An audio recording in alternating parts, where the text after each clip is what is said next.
Hello students, it's Subhash and you are watching Economics Guruji. In this video, we will study about a series of videos related to microeconomics of class 12. So let's start. First chapter is introduction. तो शुरू करते हैं। सबसे पहला chapter जो है introduction है। इससे पहले कि हम आगे बढ़े, मैं आपको बता दूं कि इस पूरी सीरीज में हम नोट्स वाइज स्टडी करेंगे एक एक टॉपिक्स की और उनको अच्छे से समझेंगे, जो कि आपके एग्जाम के लिए बहुत ही इंपॉर्टेंट है। तो आइए शुरू करते हैं। सबसे पहली बात जो है meaning of economics. What is meaning of economics? Economics का मीनिंग क्या होता है वो हमें देखना जरूरी है। तो economics is a subject matter that studies different economic activities as directed towards the maximization of satisfaction or maximization of profit at the level of an individual and maximization of social welfare at the level of the country as a whole। मतलब साफ है कि economics जो है वो उन economic activities की study करता है। It studies those economic activities which are related to maximisation of social welfare at the whole level and at the individual level, how a consumer maximizes its satisfaction or how a producer maximizes its profit. मतलब साफ है कि हम इसमें उन activities की study करते हैं जो एक इंडिविजुअल लेवल पर कंज्यूमर किस प्रकार से मैक्सिमम सेटिस्फेक्शन करता है, कौन कौन सी एक्टिविटीज आती हैं इसमें। उसी प्रकार से एक प्रोड्यूसर किस प्रकार से अपने प्रॉफिट को मैक्सिमम करता है, कौन कौन से लॉज हैं, कौन कौन से प्रॉब्लम्स हैं, इंडिविजुअल प्रॉब्लम्स में स्टडी करते हैं। उसी प्रकार से सोशल लेवल पर जो भी प्रॉब्लम आ रही है और किस प्रकार से कंट्री लेवल पर सोशल वेलफेयर को मैक्सिमम करते हैं, कौन कौन से इससे रिलेटेड टॉपिक्स उसमें स्टडी करते हैं। तो सबसे पहली बात आती है इसमें, नेक्स्ट हम आगे बढ़े कि इकोनॉमिक एक्टिविटीज क्या है। These are those activities which are related to the use of scarce resources, production, exchange, consumption and investment are the main economic activities and in these activities, production, exchange and consumptions of the goods and services are among the basic economic activities of life. In the course of these basic economic activities, every society has to face scarcity of resources, and it is the scarcity of resources that give rise to the problem of choice. Main बात जो है कि economic activities क्या है। Economic activities जो है वो generally चार प्रकार की हैं। वो है production, exchange, consumption and investment. ये चारों प्रकार की मेन इकोनॉमिक एक्टिविटीज हैं। इसमें से भी जो मेन इकोनॉमिक एक्टिविटीज हैं वो है प्रोडक्शन, एक्सचेंज एंड कंजप्शन। इससे रिलेटेड जो भी प्रॉब्लम्स आती हैं उसके बारे में इसमें स्टडी करते हैं। और प्रॉब्लम जो होती है generally these problems are related to the choice. Main बात ये है ये सभी प्रॉब्लम जो हैं वो चॉइस से रिलेटेड है। अब प्रॉब्लम ऑफ चॉइस क्यों अराइज होती है इसके बारे में सबसे पहले किसने बताया। जनरली चॉइस का जो है हमें हर एक एरिया में फेस करना होता है। सपोज आपके पास 1000 रुपीज है, तो वो 1000 रुपीज भी आप कहाँ एक्सपेंड करेंगे, कहाँ आप खर्च करोगे, वहां पे आपको चॉइस करनी पड़ती है कि आप अपने फ्रेंड्स के साथ पार्टी करें या अपने मोबाइल से संबंधित कुछ एसेसरी परचेज करें या अपने स्टडी से संबंधित कुछ मटेरियल परचेज करें या कहीं घूमने जाएं। तो यहाँ पे आपको चॉइस करनी पड़ती है। तो चॉइस जो है हर एक एरिया में हमें फेस करने को मिलती है, हर एक एरिया में हमें फेस करनी पड़ती ही है। इसीलिए रॉबिन्स ने इसको चॉइस से रिलेटेड किया है। Scarcity of resources and problem of choice. Robins presented the concept of scarcity in his book An Essay on the Nature and Significance of the Economic Science in 1932। ध्यान रखिएगा, Robins ने जो book लिखी है An Essay on the Nature and Significance of Economic Science, इसमें choice से related बताया है कि जो भी इकोनॉमिक एक्टिविटीज हैं वो चॉइस से रिलेटेड होती हैं। According to Robbins, economics is a science that studies human behavior as a relationship between ends and scarce means of resources which have alternative uses। मतलब साफ है कि हम इसमें कौन सी इकोनॉमिक एक्टिविटीज की स्टडी करते हैं। यानी इस प्रकार ये इकोनॉमिक्स जो है एक साइंस है, इसमें इसको साइंस भी बोला है। और इसमें क्या स्टडी करते हैं, ह्यूमन बिहेवियर की। किससे रिलेटेड है, relationship between the scarce means of resources which have alternative uses. मतलब साफ है कि जो भी प्रॉब्लम है वो प्रॉब्लम क्यों क्रिएट हो रही है, चॉइस हमें क्यों करनी पड़ी है, प्रॉब्लम चॉइस क्यों अराइज हो रही है। मेन बात ये है प्रॉब्लम ऑफ चॉइस जो है वो दो कारणों से होती है। एक तो रिसोर्सेस होते हैं वो लिमिटेड है, स्केर्स हैं। दूसरा दे हैव अल्टरनेटिव यूजेस, उनके वापस अलग अलग यूजेस हैं। जैसे कि अपन ने एग्जांपल लिया था 1000 रुपीज अगर आपके पास है तो अब आप भी जानते हैं पॉकेट मनी के रूप में आपके पास 1000 रुपये बहुत कम है। दूसरा ये उन 1000 रुपये का यूज आपको कहाँ करना है, कैसे करना है, सबसे बड़ी बात है। तो यहाँ पर स्केर्सिटी प्रॉब्लम जो है हमें हर एक में फेस करने को मिलती है। तो हम इकोनॉमिक्स में इन्हीं एक्टिविटीज की स्टडी करते हैं, इकोनॉमिक एक्टिविटीज की स्टडी करते हैं which are related to the scarcity. Next है स्केर्सिटी। क्या, what is scarcity? It is a situation when demand for a good exceed its supply even at a zero price. मतलब साफ है कि ये प्राइस से रिलेटेड नहीं। स्केर्सिटी का मतलब ये है कि जब किसी कमोडिटी या सर्विस की डिमांड उसकी सप्लाई के एवज में ज्यादा हो जाए, चाहे उसकी प्राइस जीरो ही क्यों ना हो। जैसे कि सपोज कहीं अर्थक्वेक आए तो उस स्थिति में गवर्नमेंट हेल्प करती है, फूड आइटम वहां से ऊपर से डालती है हेलीकॉप्टर से। तो उस कंडीशन में क्या है, डिमांड बहुत ज्यादा है पर उन फूड आइटम की सप्लाई कम है। इसका मतलब यहाँ पर फूड आइटम, फूड पैकेट जो है वो स्केर्स है, वहां पर स्केर्सिटी फूड आइटम से रिलेटेड है। तो अब बेसिक कैरेक्टरिस्टिक्स हम देखें रिसोर्सेज की या मीन्स की, जिससे कि हम अपनी नीड्स पूरी करते हैं, तो उसमें सबसे फर्स्ट है scarcity. Resources are scarce in relation to our wants. मतलब साफ है कि अपनी जो वांट्स होती हैं वो अनलिमिटेड है, जबकि उनको पूरा करने के जो हमारे रिसोर्सेज हैं वो लिमिटेड है। Next, alternative uses. जैसे कि मैंने आपको बताया कि जो 1000 रुपीज हैं उसके बहुत सारे यूजेस हैं, कहाँ कहाँ हमको यूज करना है वो हमें यहाँ पर चूज करना पड़ता है। तो इससे रिलेटेड जनरली एग्जाम में जो क्वेश्चन पूछा जाता है वो है what does the problem of choice, why does the problem of choice arise. First है resources are scarce and second resources can be allocated to alternative uses. so these two main factors which create problem of choice। अब economics के बारे में हमने यहाँ पर देख लिया है कि इकोनॉमिक्स क्या है। It studies those economic activities which are related to maximisation of satisfaction and profit at the individual level and maximisation of social welfare at the whole country level. तो यहाँ पर मेन बात आती है कि जो भी इकोनॉमिक प्रॉब्लम्स हैं उन सभी इकोनॉमिक प्रॉब्लम्स को एक साथ एक ही स्केल में हम स्टडी नहीं कर सकते हैं, क्योंकि इंडिविजुअल लेवल की जो प्रॉब्लम्स होती हैं, जो भी इंडिविजुअल लेवल की प्रॉब्लम्स हैं उनका नेचर जो है वो अलग होता है, जबकि पूरी कंट्री का जो जो भी इकोनॉमिक प्रॉब्लम है उनका नेचर अलग होता है। इसलिए हम दोनों को अलग अलग पार्ट में डिवाइड करके स्टडी करते हैं, micro economics and macro economics.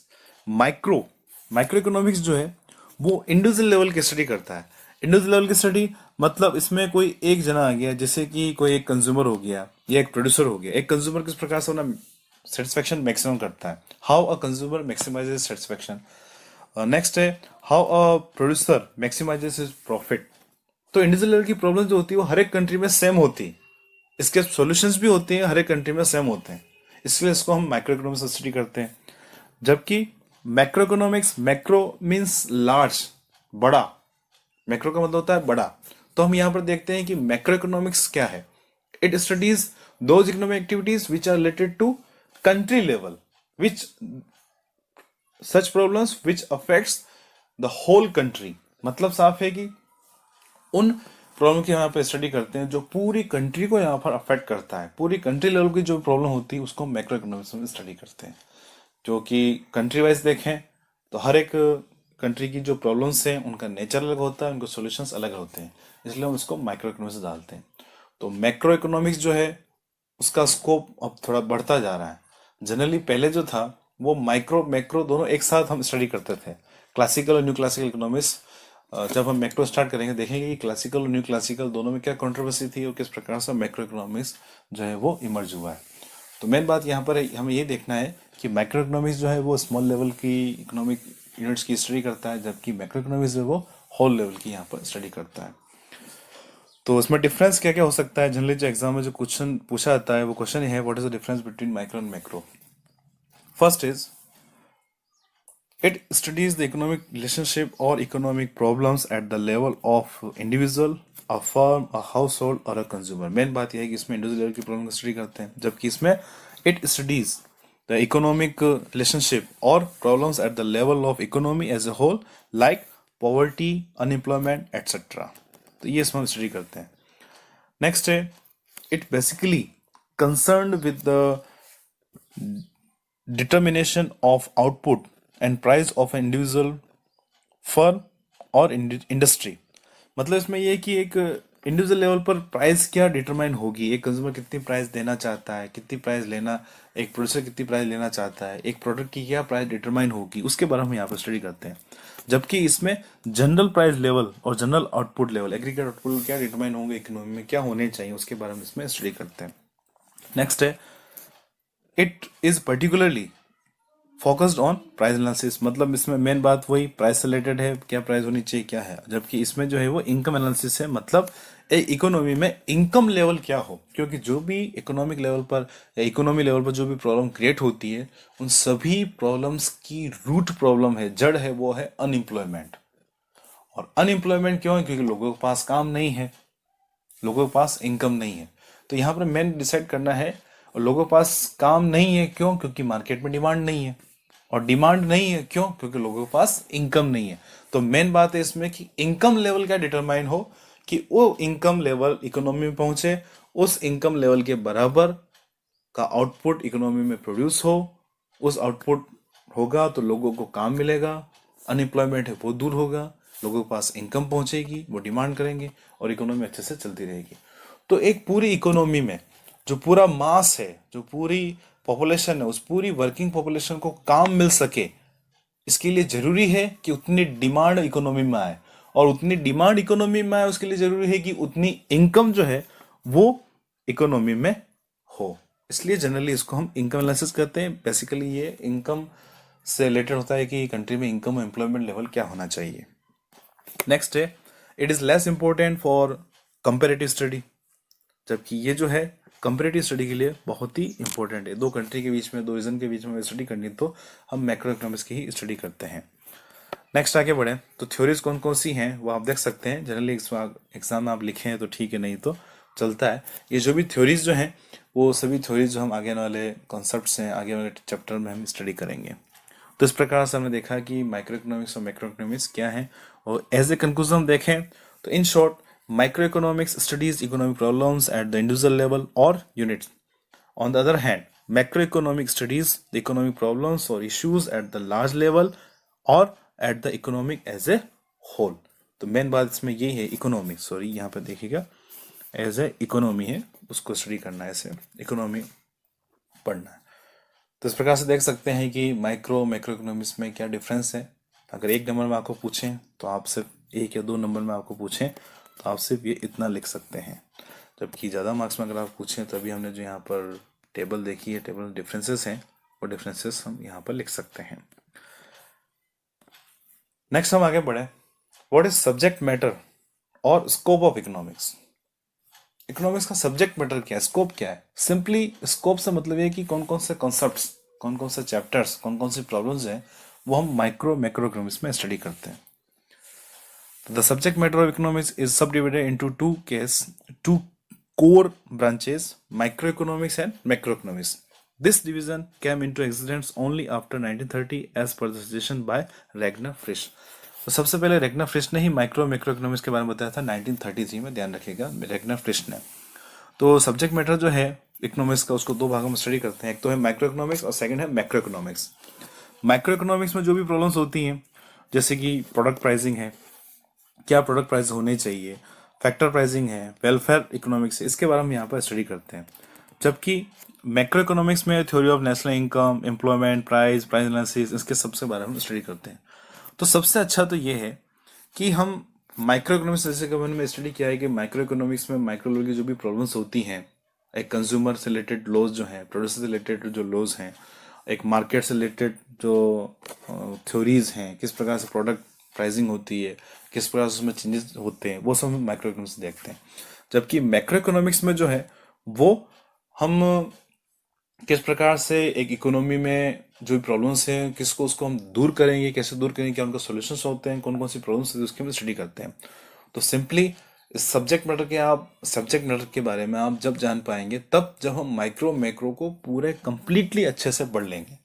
क्योंकि जब भी आपको स्कोप के बारे में क्वेश्चन पूछें तो स्कोप में आपको क्या लिखना है, माइक्रो में जो जो चैप्टर आपने पढ़े हैं उनके चैप्टर, उनके टॉपिक लिख दिए, सब टॉपिक। उसी प्रकार से मैक्रो में जो जो टॉपिक आप, जो चैप्टर आपने पढ़े हैं उससे रिलेटेड जो भी टॉपिक्स है उसमें लिख दीजिए, जनरली हो जाएगा आपका स्कोप। तो इसमें आपको ज़्यादा एफर्ट करने की जरूरत नहीं है, जब आप पढ़ लेंगे या अगर आपने पढ़ा है तो आप अच्छे से इसको समझ सकते हैं। अब हम आगे बढ़ें तो जो मेन कॉन्सेप्ट्स हैं वो है positive economy analysis and normative economy analysis. इस वीडियो का लास्ट टॉपिक है, आगे के टॉपिक्स हम नेक्स्ट वीडियो में पढ़ेंगे। तो अभी तक आपने इस चैनल को सब्सक्राइब नहीं किया है तो सब्सक्राइब कर दीजिए। आई होप आपको वीडियो अच्छा लगा होगा, लग रहा होगा, और इसको लाइक करना भी ना भूलें। तो इस चैनल को जरूर सब्सक्राइब कर दीजिए ताकि आने वाले जो भी वीडियोस हैं वो भी आपको जल्दी से पहुंच जाए। तो आगे बढ़े हम positive economy analysis and normative economy analysis. सबसे पहले हम देखना है पॉजिटिव साइंस और नॉर्मेटिव साइंस क्या है। Positive science studies the issues which are related to what was, what is and what would be. मतलब कोई भी प्रॉब्लम, कोई भी इश्यूज क्या थे, क्या है और क्या होंगे, इस तरफ हम स्टडी करते हैं। इसमें हम अपनी बात को फैक्ट से शो करते हैं, स्टेटमेंट से शो करते हैं।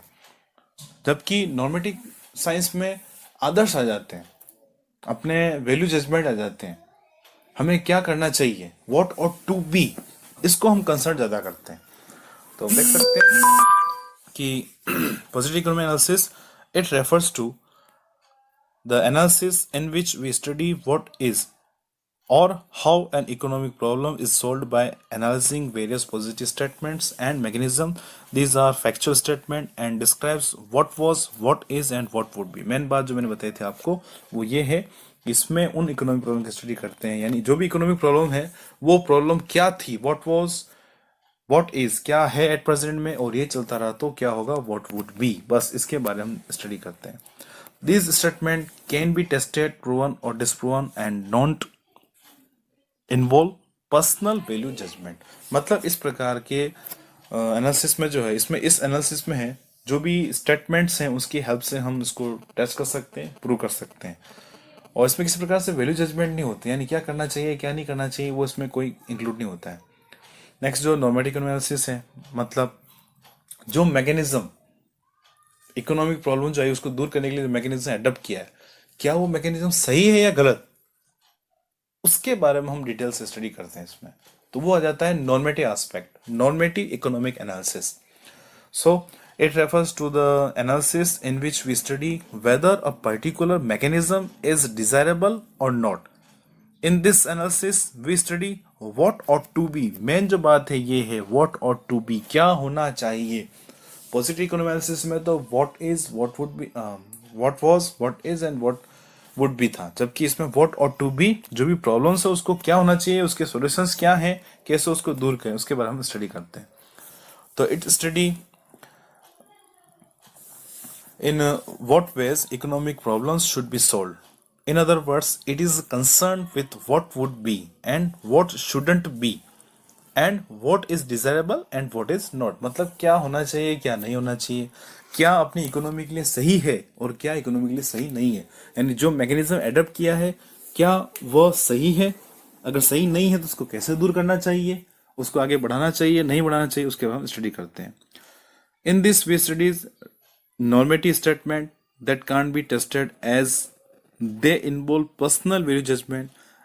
It deals with the idealistic situation and it based on ethics. मतलब ये नीतिगत है, ये आइडियलिस्टिक है, आइडियलिस्टिक सिचुएशन है कि क्या चीज होनी चाहिए क्या चीज नहीं होनी चाहिए उसके बारे में। जैसे कि बीपीएल को सब्सिडी मिलती है, तो क्या बीपीएल लोगों को सब्सिडी मिलनी चाहिए या नहीं मिलनी चाहिए, उसकी प्रासंगिकता देखना है, उसकी क्या इंपॉर्टेंस है वो हमें यहाँ पर फाइंड करना है। तो आ जाता है नॉर्मेटिव एस्पेक्ट में। जैसे कि अगर हम ये स्टडी करें कि बीपीएल लोग 10 साल पहले इतने थे, एट प्रेजेंट इतने, और आफ्टर 10 ईयर्स इतने बीपीएल हो जाएंगे या इतने पुअर पर्सन हो जाएंगे, तो ये आ जाता है पॉजिटिव इकोनॉमिक एनालिसिस। तो एज अ डिफरेंस हम देखें तो डिफरेंस से भी आप उसको समझ सकते हैं। Positive, normative, when we are studying a problem and its related issues which are subject to verification like the extent of the poverty and unemployment, we are referring to positive analysis। जैसे मैंने आपको बताया, अगर हम poverty और unemployment के बारे में स्टडी कर रहे हैं तो जाहिर है वो पॉजिटिव एनालिसिस होगा। उसी प्रकार से normative economic analysis, when we are offering suggestions to solve the problems we are referring the normative economic, मतलब उन प्रॉब्लम को कैसे हम दूर कर रहे हैं। नेक्स्ट इसमें डिफरेंस जो है वो है the positive statement describe what was, what is and what would be. सबसे मेन बात इसमें यही है दोनों में डिफरेंस, कि ये what was, what is and what would be ज्यादा कंसर्न करता है, जबकि ये जो है नॉर्मेटिव इकोनॉमिक एनालिसिस, उसमें व्हाट और टू पे ज़्यादा कंसर्न किया जाता है। नेक्स्ट है it don't pass any value judgement, यानी इसमें किसी प्रकार से कोई वैल्यू जजमेंट नहीं होता है, जो है बस वो देखना है। जबकि जो भी प्रॉब्लम्स को कैसे दूर करें, इसमें वैल्यू जजमेंट प्रोवाइड किए जाते हैं। नेक्स्ट है it doesn't offer any suggestion about facts, मतलब कोई भी सजेशन नहीं होता है, जबकि इसमें डिफरेंट टाइप के सजेशन जो है हमें देखने को मिलते हैं। नेक्स्ट वीडियो में हम इकोनॉमी एंड इट्स टाइप के बारे में स्टडी करेंगे, इसी में आगे हम कंटिन्यू करेंगे और देखेंगे कि इकोनॉमी कौन कौन सी होती है और क्या क्या उसके टाइप्स हैं। तो आई होप आपको ये वीडियो बहुत अच्छा लगा होगा, बहुत तो क्या अच्छा लगा होगा। अगर आपको ये वीडियो अच्छा लगे तो इसे लाइक करना ना भूलें, कमेंट करें और चैनल को जरूर सब्सक्राइब करें, ताकि जो भी नए वीडियोस हैं उनमें आपको इससे रिलेटेड जो सीरीज़ है वो आपको जल्दी से मिल सके। और जब आप सब्सक्राइब कर लें तो नोटिफिकेशन जरूर ऑन कर दें, ताकि नए वीडियोस की नोटिफिकेशन आपको जल्दी से मिल जाए। और अगर आपको अच्छा लगे तो लाइक करिए, नहीं लगे तो डिसलाइक करिए, कोई बात नहीं। और अगर आपको लगे कि आपके फ्रेंड्स सर्कल में भी, आपको फ्रेंड्स के लिए भी ये बहुत इंपॉर्टेंट है, तो उसको शेयर जरूर करिए। तो stay with us, thanks for watching economics Guruji, thank you.